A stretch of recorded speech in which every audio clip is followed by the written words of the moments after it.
Bonjour les joueuses, bonjour les joueurs. Alors nous nous retrouvons aujourd'hui pour la suite de mon top 50 de tous les temps, avec cette fois une vidéo consacrée à la 30e, à la 21e position.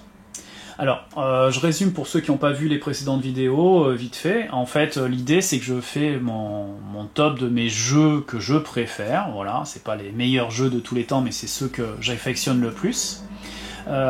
Petite info statistique, j'ai joué en fait depuis que je note en fait les jeux que je pratique dans ma boutique et en famille et entre amis. J'ai joué à 428 jeux. Et sur ces 428 jeux, il y a 90 jeux auxquels j'ai joué plus de 30 fois. Et sur ces 90 jeux auxquels j'ai joué plus de 30 fois, j'ai sélectionné les 50 que je préfère. Voilà. Donc, on va commencer avec la 30e position. En 30e position, nous avons Sun Tzu. Alors ça, c'est une version... on va dire un peu remasterisé de Sun Tzu. C'était à la base une toute petite boîte lorsque j'ai découvert le jeu. C'est un jeu exclusivement à deux.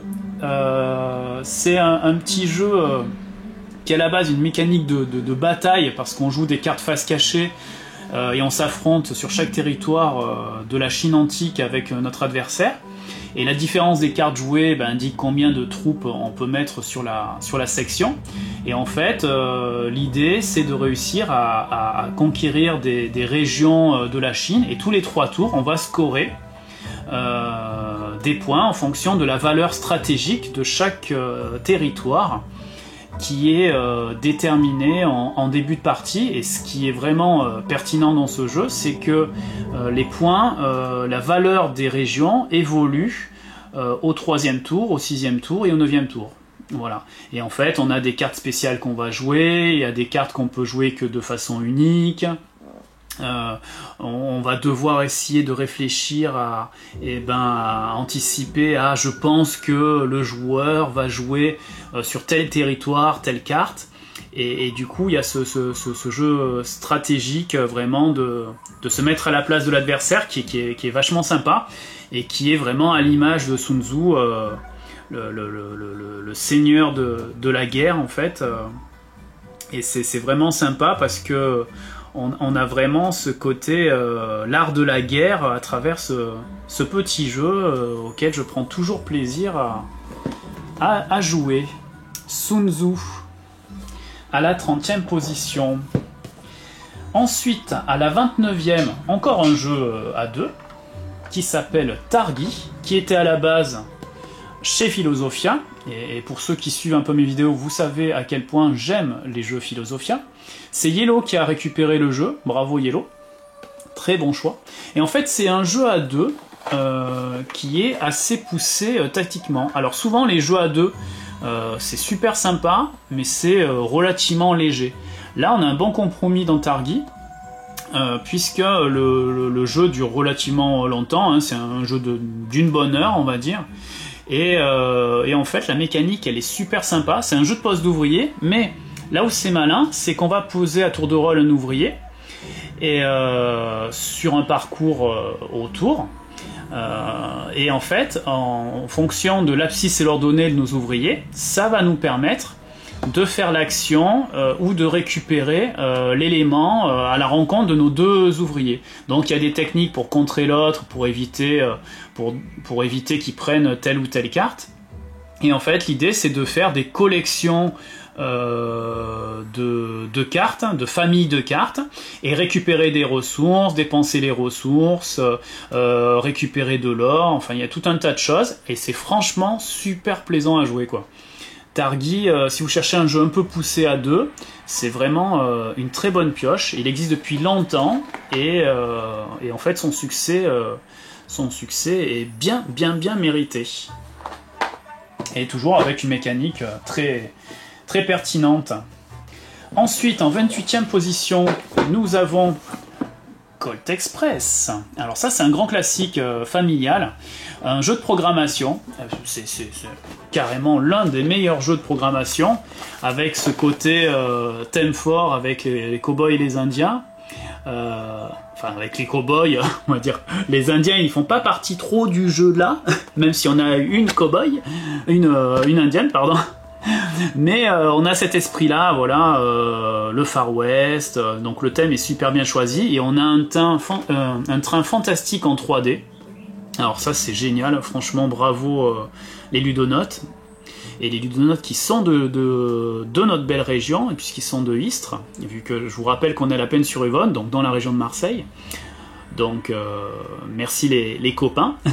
Voilà, donc en fait il y a un train en 3D et on va programmer, on joue en fait un bandit et on va programmer nos actions pour tirer sur les autres bandits, pour récupérer en fait des trésors, on va monter, on va descendre, on va essayer de déplacer le shérif pour aller embêter les autres bandits. Et en fait, on a une première phase où on va programmer nos actions, et une deuxième phase où on va faire nos actions une à une. Donc c'est sympa parce qu'on va monter, on va tirer dans le vide, parce qu'il y a notre bandit qui descend au même moment, on va avancer alors que les autres ils reculent dans l'autre sens. Enfin, il y a tout un tas de... c'est très visuel en fait, on s'imagine en fait les bandits en train de se battre, en train d'esquiver les balles et tout ça. Et c'est vrai que c'est toujours aussi efficace, et ça marche très bien en famille, quoi. C'est une bonne initiation au jeu de programmation. Donc je vous conseille vivement Colt Express. Ensuite, en 27e position, nous avons Splendor. Splendor, et là, Splendor Marvel, qui est l'aboutissement pour moi de Splendor. Très sympa, parce qu'ils ont utilisé une licence, bon voilà, recette facile entre guillemets, mais ils se sont pas contentés de ça, ils ont rajouté 2-3 petits éléments, ils ont fait 2-3 petits ajustements qui rendent ce grand classique encore meilleur. Alors Splendor, c'est un jeu qui vous apprend bien à construire son jeu, à vous gagner des cartes, et ces cartes vont vous permettre d'augmenter vos ressources, et ainsi vous allez pouvoir acheter des cartes de plus en plus fortes. Donc ça apprend bien ce côté chaînage, ce côté apprendre à construire son jeu au fur et à mesure. Donc c'est un très bon apprentissage, et le matériel est génial avec ces jetons de poker.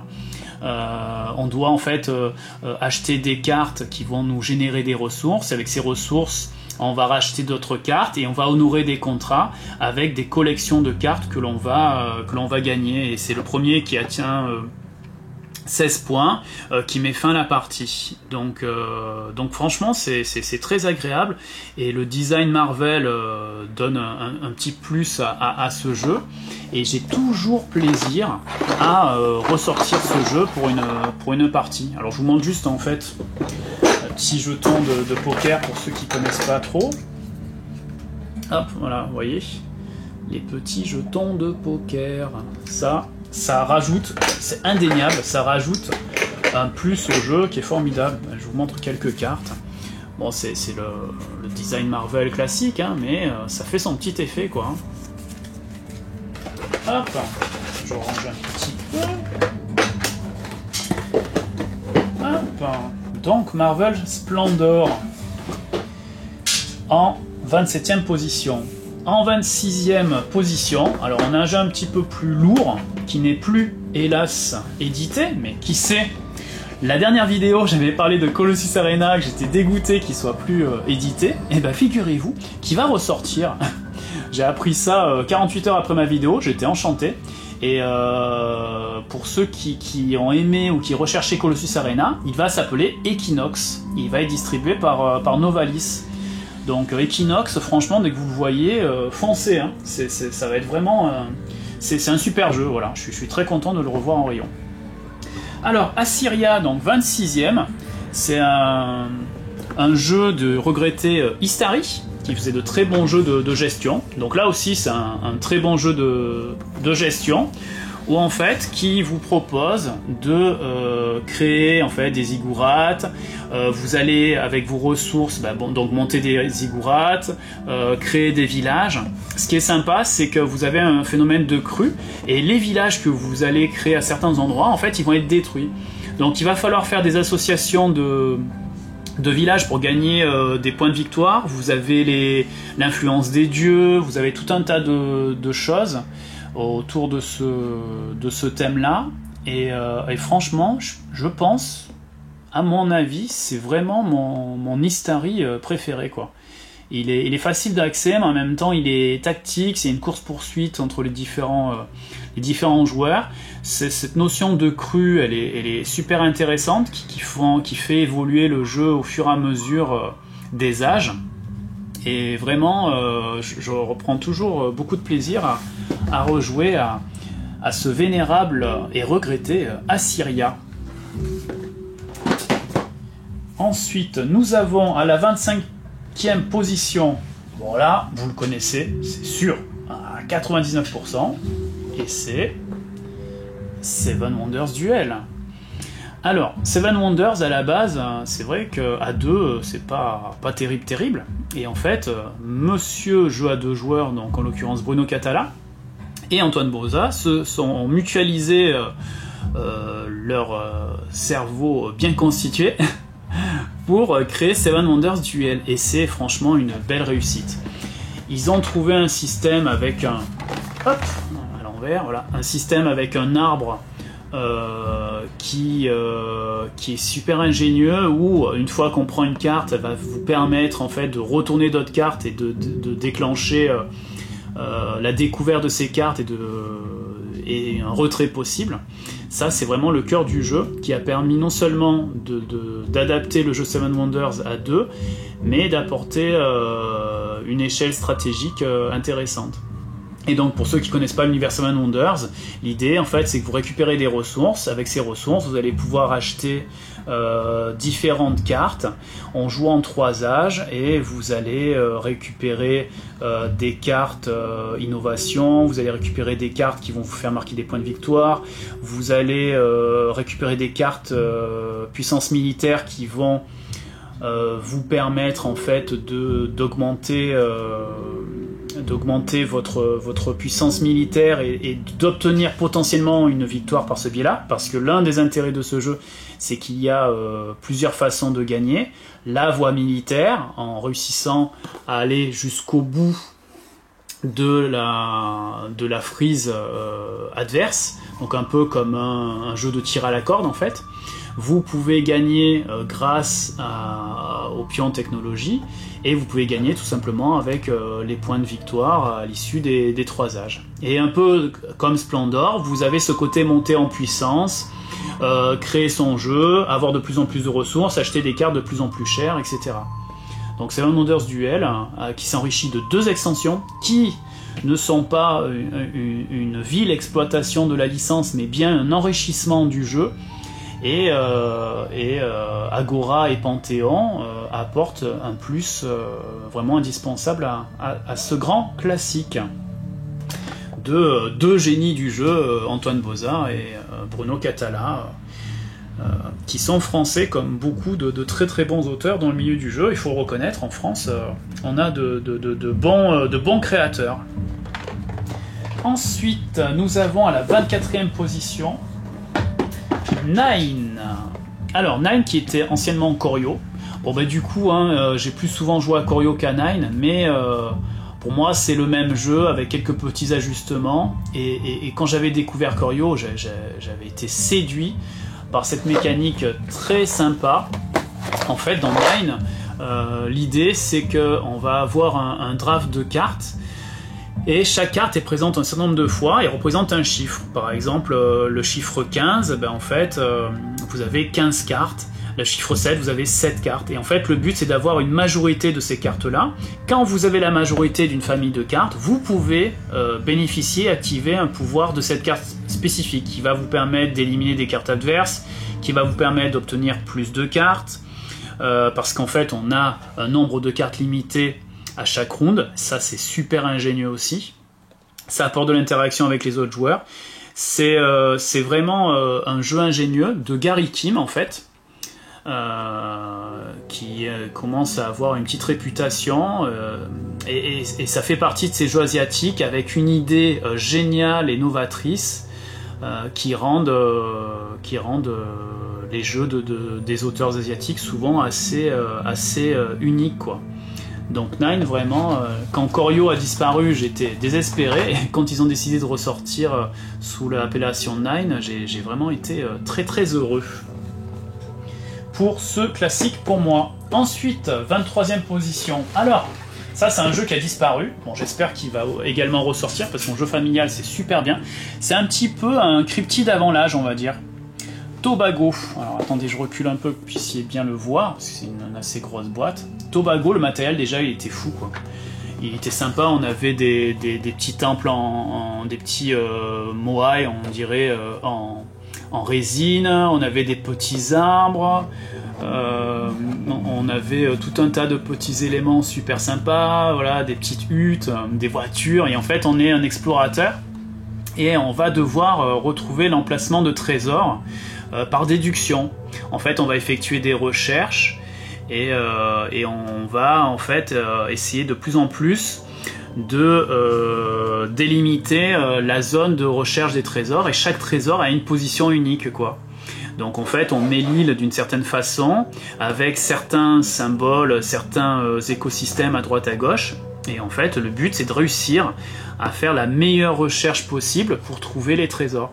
Donc pour ceux qui ont joué à Cryptid, c'est un petit peu un terrain connu, quoi. On a vraiment, c'est vraiment un cryptide avant l'âge, et j'aimais bien cette course-poursuite, cette recherche, cette optimisation, et puis cet univers d'aventurier. Tobago, c'était vraiment, et c'est toujours un grand jeu. Ensuite, en 22e position, on arrive bientôt à la fin de ce top. 22e position, on a Glastonbury. Alors Glastonbury, c'est un memory pour adultes en fait. J'aime pas trop les jeux de mémoire à la base, mais celui-là il est super ingénieux. En fait on est un magicien qui essayons de récupérer des ingrédients. Et en fait il y a des ingrédients chaque ingrédient est présent en 4 exemplaires. Et en fait le but c'est de faire des collections d'ingrédients, mais sauf que si on a un seul ingrédient, on a les points négatifs, 2 ingrédients identiques, ça s'annule, ça nous fait 0 points, et après, pour 3, on additionne, et pour 4, on double les points. Sauf que on peut avoir les points en négatif comme en positif. Donc en fait, il y a une espèce de recherche des ingrédients, sachant qu'on va les empiler les uns sur les autres sur notre chaudron, face cachée. Donc il va falloir qu'on se rappelle des ingrédients qu'on a récupérés, et il va falloir non seulement récupérer un maximum du même ingrédient, mais priver les autres de certains ingrédients. Donc il y a un petit peu cette ambivalence en je vais lui prendre cet ingrédient là, mais du coup si j'en ai qu'un, je vais avoir les points négatifs. Donc il y a vraiment ce côté un petit peu course-poursuite. Il y a des cartes uniques qui nous donnent des bonus, qui nous permettent d'embêter un petit peu les autres. Et ce qui est ingénieux, c'est que quand je m'arrête, en fait avec mon sorcier, je tourne tout autour. Donc quand je m'arrête sur une case 4, donc quand je m'arrête sur une case, je récupère l'une des cartes sur la ligne, et en fait ça va indiquer mon déplacement pour le tour suivant. Donc si par exemple je m'arrête et que je prends la carte 4, pour le prochain tour, je me déplacerai de 4 cases. Donc il y a un peu un côté planification, non seulement récupérer les objets nécessaires pour faire des collections, ceux qui vont embêter les adversaires, mais également ceux qui vont me permettre, en me déplaçant d'une certaine façon, de récupérer, d'enchaîner avec un autre que je veux bien.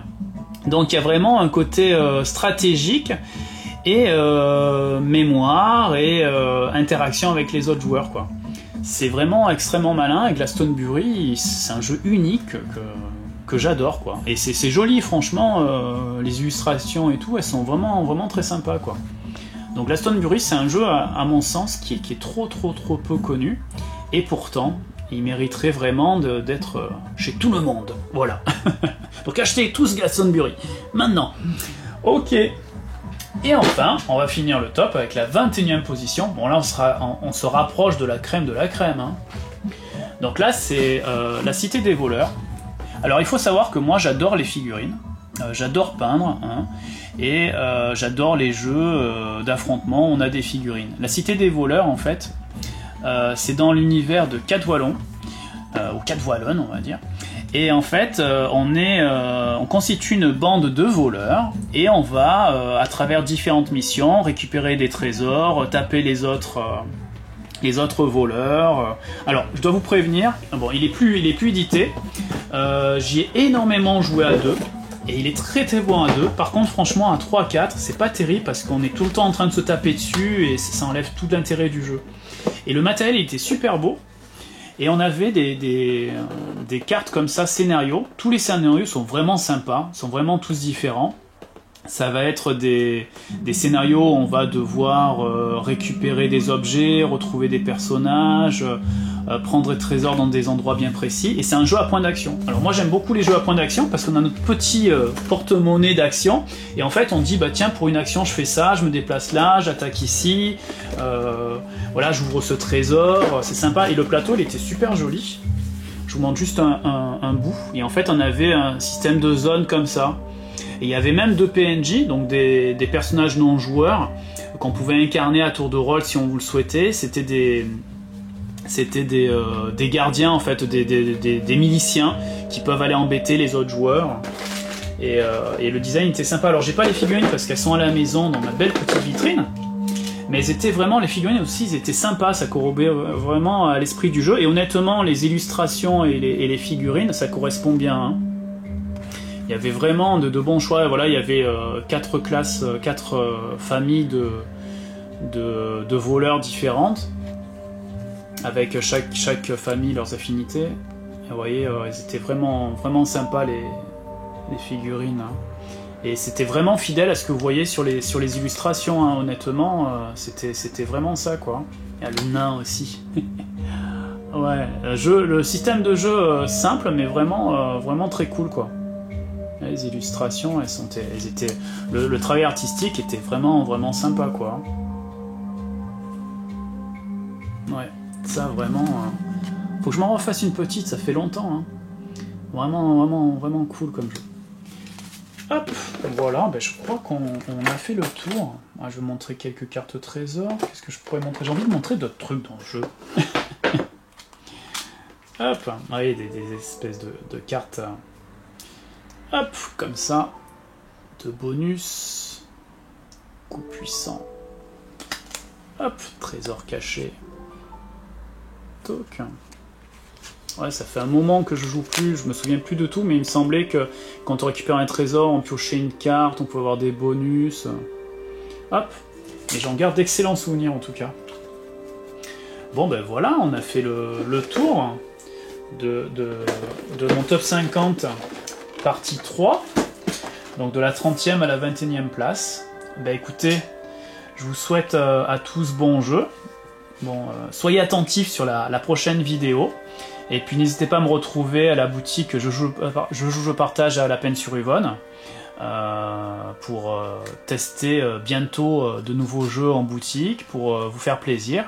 Et pour ceux qui habitent loin de ma boutique, n'hésitez pas à aller sur monludicaire.com où vous pouvez acheter des jeux sympas. N'hésitez pas à m'appeler si vous avez besoin de petits conseils, ça sera avec plaisir. Portez-vous bien et bon jeu tout le monde, à bientôt.